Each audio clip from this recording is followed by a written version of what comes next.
আসসালামু আলাইকুম।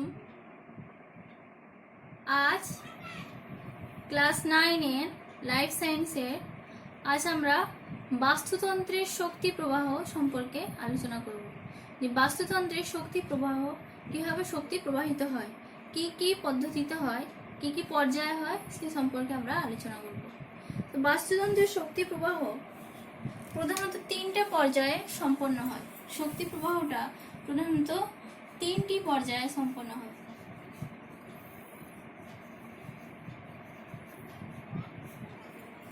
এক নম্বর হচ্ছে শক্তি অর্জন,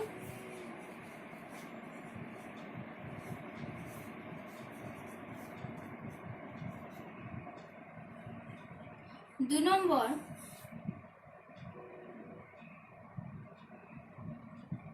শক্তির ব্যবহার,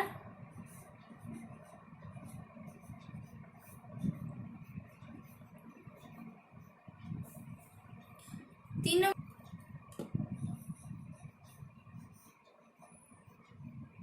শক্তির রূপান্তর বা শক্তির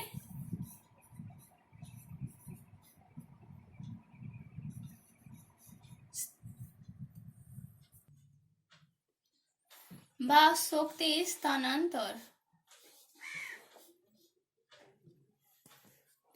এই 3টি পদ্ধতিতে শক্তি প্রবাহ সম্পন্ন হয়। প্রথমে আছে শক্তির অর্জন।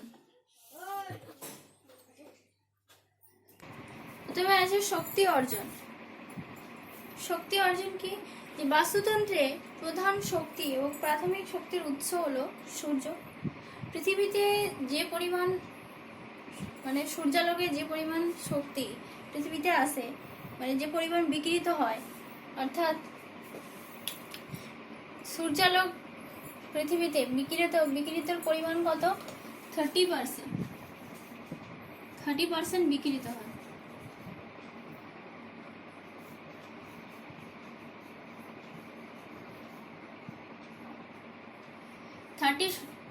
বিকিরিত হয়।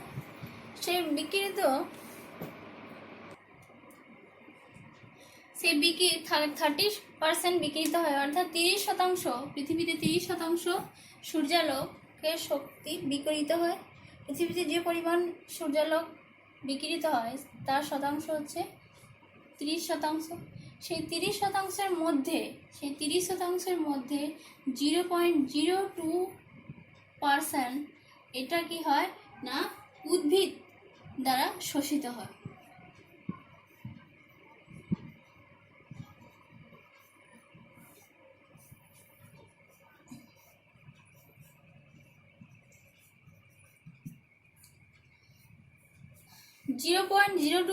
হচ্ছে উদ্ভিদ দ্বারা শোষিত হয়।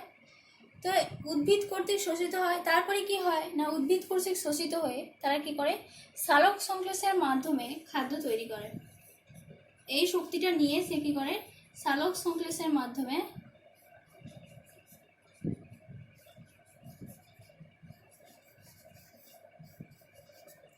খাদ্য তৈরি করে। সেই সেটা কি হয়, খাদ্য তৈরির সময় সেই যে শোষিত সূর্যালোকের শক্তি সেটা কি হয়, সেটা সালোক সংশ্লেষ প্রক্রিয়া সেটা রাসায়নিক শক্তিতে রূপান্তরিত হয়। রাসায়নিক শক্তির পর সেটা কি হয় না রাসায়নিক শক্তিতে রূপান্তরিত হয়। আর সেই শক্তি আবার কি করে না খাদ্যের মধ্যে সেই উৎপন্ন শক্তি সেটা খাদ্যের মধ্যে স্থৈতিক শক্তিরূপে সঞ্চিত হয়। প্রথমে হচ্ছে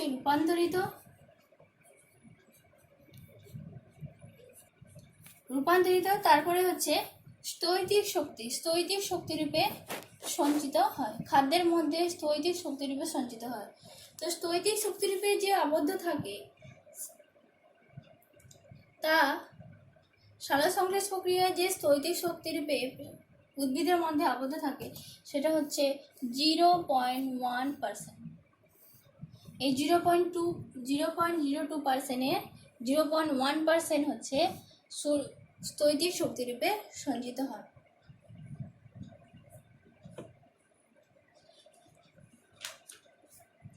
এই যে স্থৈতিক শক্তিরূপে সঞ্চিত হচ্ছে, এইটাকে যে স্থৈতিক শক্তির রূপে সঞ্চিত হচ্ছে উদ্ভিদের, এই উৎপাদনকে বলা হয় গ্রস প্রোডাকশন বা মোট উৎপাদন। স্থৈতিক শক্তিরূপে যে সঞ্চিত হচ্ছে এটাকে বলা হয় কি মোট উৎপাদন বা গ্রস প্রোডাকশন।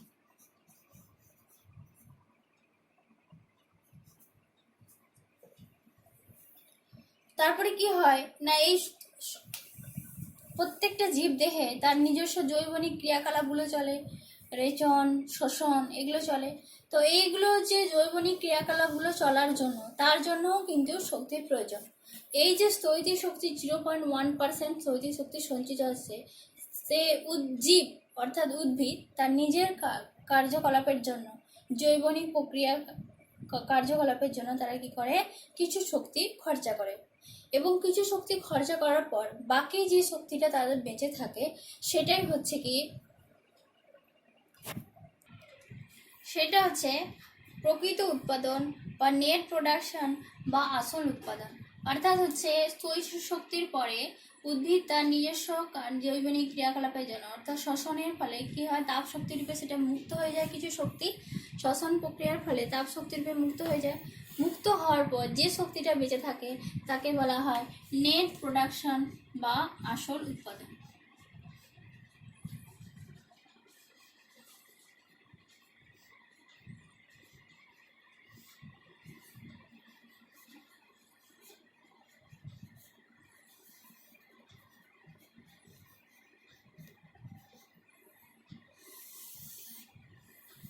এটাকে বলা হয় আসল উৎপাদন। এরপরে আছে শক্তি। এটা হচ্ছে শক্তি অর্জন, এটা শক্তি অর্জিত করলো। এরপর হবে শক্তির ব্যবহার, শক্তি কিভাবে ব্যবহৃত হয়। এরপর আছে শক্তির ব্যবহার। বাস্তুতন্ত্রে প্রথম পুষ্টি স্তর হচ্ছে উৎপাদক। উৎপাদক কি করলো, যে আসল উৎপাদনটা অর্থাৎ তার যে মোট উৎপাদনের পরে নিজের ক্রিয়াকলাপের পর যে খরচা হয়েছে তারপর যেটা বাকি রয়েছে সেটা হচ্ছে আসল উৎপাদন। এই আসল উৎপাদনটা উৎপাদক কর্তৃক গৃহীত। এই উৎপাদক কর্তৃক গৃহীত সৌরশক্তি খাদ্য শৃঙ্খলে সেটা আবদ্ধ হয়ে যায়। এরপর কি হয়, বিভিন্ন জীবগোষ্ঠী অর্থাৎ যে খাদ্য শৃঙ্খলে সেটা আবদ্ধ হয়ে যাচ্ছে, খাদ্য শৃঙ্খল পরপর সেই শক্তি কি হচ্ছে ব্যবহৃত হচ্ছে। পর্যায়ক্রমে সেই শক্তিটা অন্য জীব খাদ্য শৃঙ্খলে অন্য জীবরা গ্রহণ করছে এবং সেটা কি হচ্ছে, কিছু শক্তি স্থানান্তরিত হচ্ছে এবং কিছু শক্তি ব্যবহার হচ্ছে। কিভাবে, উৎপাদক থেকে শক্তি পর্যায়ক্রমে প্রথম সারি, দ্বিতীয় সারি, উৎপাদক, তারপরে প্রথম সারি,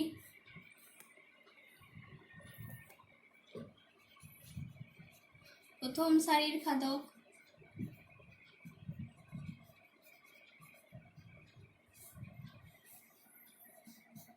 দ্বিতীয় সারির খাদক,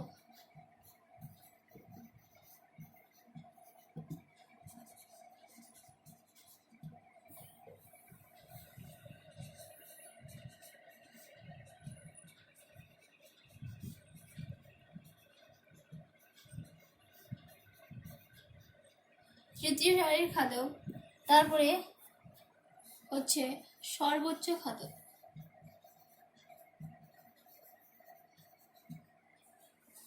তো উৎপাদক থেকে প্রথম সারি, দ্বিতীয় সারি ও তৃতীয় সারি এবং সর্বোচ্চ খাদক কি হয়, সেটা উৎপাদক থেকে গৃহীত শক্তি সেটা পর্যায়ক্রমে উৎপাদক থেকে প্রথম সারির খাদক, তারপরে দ্বিতীয় সারির খাদক, তারপরে তৃতীয় সারি, তারপরে সর্বোচ্চ খাদকে সঞ্চারিত হয়।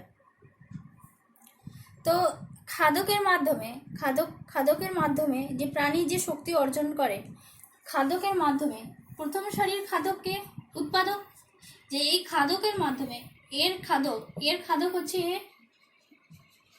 আর এ হচ্ছে এর খাদ্য। তো প্রথম সারির খাদকের মাধ্যমে অর্থাৎ খাদকের মাধ্যমে যা অর্জন করে, যে শক্তি অর্জন করে তাকে বলা হয় কি আসল অর্জিত শক্তি। অর্থাৎ উৎপাদক থেকে সে যা অর্জন করে সেটাই হচ্ছে কি আসল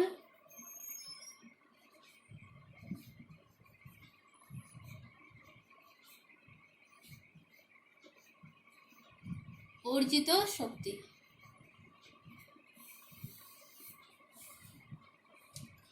উৎপাদক থেকে যা গ্রহণ করছে সেটাকে বলা হয় আসল অর্জিত শক্তি বা গ্রস এনার্জি ইনটেক। একে জি দ্বারা প্রকাশ করা হয়। তারপর বাস্তুতন্ত্র পর্যায়ক্রমে পুষ্টি স্তরের স্থানান্তর শতকরা যা খাদ্য সে গ্রহণ করে পুরো 100 ভাগে পুরোপুরি কিন্তু সেটা কি হচ্ছে 100 কিন্তু সেটা গৃহীত হচ্ছে না, বা 100 সেটা পুরোপুরি স্থানান্তর হচ্ছে না। শক্তির স্থানান্তর, ধরো একটা পুষ্টি স্তর থেকে এই খাদ্য প্রথম সারির খাদ্য উৎপাদককে যা গ্রহণ করছে, যত পরিমাণ শক্তি সে নিচ্ছে তত পরিমাণ শক্তি কিন্তু পুরোপুরি গ্রহণ হচ্ছে না। এটা কি হচ্ছে না, সেটা শ্বসন শক্তির মাধ্যমে বিভিন্ন জৈবনিক ক্রিয়াকলাপ, নানা রকম জৈবনিক কাজে সেটা ব্যয়িত হয়ে যাচ্ছে। তো এই যে ব্যয়িত হয়ে যাওয়া শক্তির পরিমাণকে কি বলা হয়? রেসপিরেটরি এনার্জি বা শ্বসন শক্তি।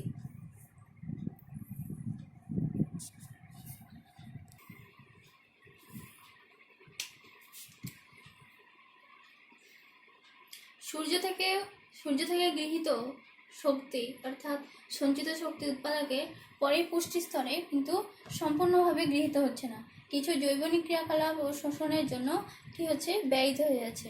পরে পুষ্টি স্তরেও সেরকম যা গৃহীত হয়েছে পরে পুষ্টি স্তরে কিন্তু 10% কিন্তু গৃহীত হয়নি, কিছু শতাংশ কি হয়েছে ব্যয়িত হয়ে গেছে শ্বসন প্রক্রিয়া বিভিন্ন জৈবনিক ক্রিয়াকলাপে। ঠিক এই পুষ্টি স্তরেও ঠিক একই ঘটনা। তো এইভাবে শক্তি ব্যবহৃত হয়। এরপর আছে শক্তির স্থানান্তর। শক্তির স্থানান্তর কিভাবে হয় না, উৎপাদকের দেহ থেকে আবদ্ধ সৌরশক্তি পর্যায়ক্রমে যখন প্রত্যেকটা পুষ্টি স্তরে পর্যায়ক্রমে স্থানান্তরিত হচ্ছে, এই স্থানান্তর কালে প্রত্যেকটা ধাপে শক্তির প্রায় 90% কি হচ্ছে না ব্যয়িত হয়ে যাচ্ছে, এবং 10% গৃহীত শক্তির 10% কি হচ্ছে দেহ গঠনের কাজে লাগছে। কি হচ্ছে প্রত্যেকটা পুষ্টি স্তরে কি হচ্ছে 90% ব্যয়িত হচ্ছে, এবং পরের পুষ্টি স্তরে কি হচ্ছে না 10% দেহ গঠনের কাজে লাগে। এটাই হচ্ছে লিন্ডেম্যানের সূত্র, শক্তি প্রবাহের লিন্ডেম্যানের সূত্র, 10% সূত্র। একে লিন্ডেম্যানের 10% সূত্র বলা হয়।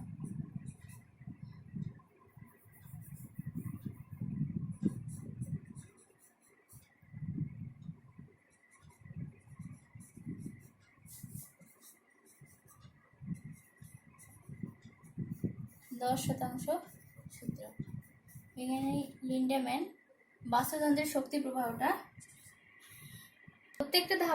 প্রত্যেকটা পুষ্টি স্তরে গৃহীত শক্তি কিন্তু পুরোপুরি কি হচ্ছে গৃহীত হচ্ছে না, তার 10% দেহ গঠনের কাজে লাগছে, বাকি 90% কি হচ্ছে না জৈবনিক ক্রিয়াকলাপের শোষণ শক্তিতে কি হচ্ছে সেটা ব্যবহৃত হয়ে যাচ্ছে। এই যে পদ্ধতিতে ব্যবহৃত হচ্ছে, তো শক্তির যে স্থানান্তর হচ্ছে, তো বিজ্ঞানী লিন্ডেম্যান একে 10% লিন্ডেম্যানের মতে এটি 10% সূত্র বা 10% সূত্র পদ্ধতিতে প্রত্যেকটা পুষ্টি স্তরে শক্তি স্থানান্তর হয়। এরপর আমরা পরিপোষক চক্র সম্পর্কে জানবো। তাহলে আমাদের বাস্তুতন্ত্রে শক্তি 3টি পর্যায়ে সম্পন্ন হয়। এভাবে একটা শক্তি অর্জন, প্রথমে শক্তি উৎপাদক দ্বারা সূর্যালোক দ্বারা অর্জিত হয়, তারপর শক্তি ব্যবহৃত হয়, প্রত্যেকটা পুষ্টি স্তরে ব্যবহৃত হয়, তারপরে কি হয় শক্তি স্থানান্তর হয়। এভাবে শক্তি প্রবাহ ঘটে। এরপর আমরা পরিপোষক চক্র জানবো। পরিপোষক চক্র বা নিউট্রিয়েন্ট সাইকেল। বিভিন্ন মৌলিক উপাদান বা পরিপোষক, প্রতিটি মৌলিক উপাদানকে পরিপোষক বলা হয়, যেহেতু এটা আমাদের দেহ গঠনের কাজে লাগে। পরিপোষক সহযোগে জীবদেহ গঠিত হয়, এবং এই সব মৌলগুলো কি হয় গাছ পরিবেশ থেকে গ্রহণ করে, এবং গাছ থেকে আবার বিভিন্ন প্রাণীর মধ্যে সেটা বিভিন্ন প্রাণীরা গ্রহণ করে, অর্থাৎ প্রাণীরা উদ্ভিদ খাদ্য গ্রহণের মাধ্যমে সেই মৌলগুলো গ্রহণ করে। এরকম এই মৌলগুলো আবার কি হয়, প্রাণীদের মৃত্যুর মাধ্যমে আবার সেটা প্রকৃতিতে ফিরে আসে। এভাবে পর্যায় পরিপোষকগুলো পুনরায় পরিবেশে কি হয় না জীবদেহ দ্বারা বিয়োজিত হয়ে কি হয়, সেটা সরল, অর্থাৎ প্রাণীর মৃত্যু ঘটে, প্রাণীর মৃত্যুর পর বিয়োজক দ্বারা সেটা বিয়োজিত হয়, সে জটিল উপাদানগুলো সেটা আবার সরল উপাদানে, প্রত্যেকটা মৌলে ভাগ মানে সরল উপাদানে বিভক্ত হয়ে যায়, সরল উপাদানে পরিণত হয়। সেই সরল উপাদানগুলো পরিবেশে পুনরায় ফিরে যায়। অর্থাৎ সংজ্ঞা আকারে যদি আমরা বলি তাহলে হচ্ছে পরিবেশ থেকে উদ্ভিদ দেহ, উদ্ভিদ দেহ থেকে প্রাণী দেহে, এবং প্রাণী দেহ থেকে পরিবেশের পরিপোষকগুলো যে চক্রাকারের যে আবর্তন হয়, সেই চক্রাকারের আবর্তনকে বলা হয় কি পরিপোষক চক্র। অর্থাৎ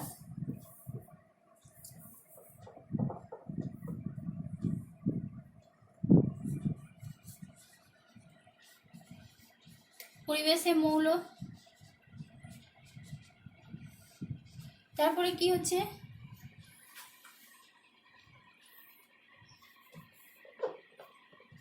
যৌগ তৈরি হচ্ছে, অর্থাৎ পরিবেশে মৌল নাইট্রোজেন, সেটা যৌগ তৈরি হচ্ছে, সেটা নাইট্রেট যৌগ তৈরি হচ্ছে, সেটা তারপরে কি হচ্ছে উদ্ভিদ দেহে যাচ্ছে, উদ্ভিদ দেহে নাইট্রোজেন,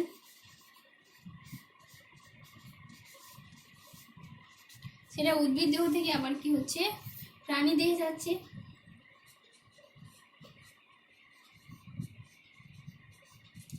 সেটা আবার বিয়োজিত হয়ে কি হচ্ছে আবার পরিবেশে ফিরে যাচ্ছে। এই যে চক্রবর্ত আবর্তনকে এটাকে বলা হয় কি পরিপোষক চক্র বা নিউট্রিয়েন্ট সাইকেল। এই পরিপোষক এভাবে শুধু নাইট্রোজেন না, এইভাবে প্রত্যেকটা মৌল যেমন অক্সিজেন, কার্বন, সালফার, ফসফরাস, এই চক্র এভাবেই মানে পরিবেশে আবর্তিত হয়। পরিবেশে 3 ধরনের জৈব ভূ রাসায়নিক চক্র, একে পরিপোষক চক্র বা জৈব ভূ রাসায়নিক চক্র বলে। তো পরিবেশে 3 রকমের জৈব ভূ রাসায়নিক চক্র ঘটে। পরিপোষক চক্র 3 ধরনের হয়। একটা হচ্ছে জলচক্র, একটা হচ্ছে গ্যাসীয় চক্র, আর একটা হচ্ছে পারলিক চক্র। জলচক্র কি না, পৃথিবীতে 3 ভাগ জল, এই 3 ভাগ জল কি হয় না বাষ্পীভবন, বাষ্পমোচন মাধ্যমে সেটা কি হয় না পৃথিবী পৃষ্ঠ থেকে বায়ুমণ্ডলে যায়, তারপরে কি হয় সেটা ঘনীভূত হয়ে আবার বৃষ্টিপাত রূপে, তুষারপাত, বৃষ্টিপাত, শিশির ইত্যাদি রূপে কি হয় বায়ুমণ্ডলে আবার থেকে জল পুনরায় পৃথিবীতে ফিরে আসে। তো এই যে চক্রবর্তী আবর্তনতে এটাকে বলা হয় কি জলচক্র।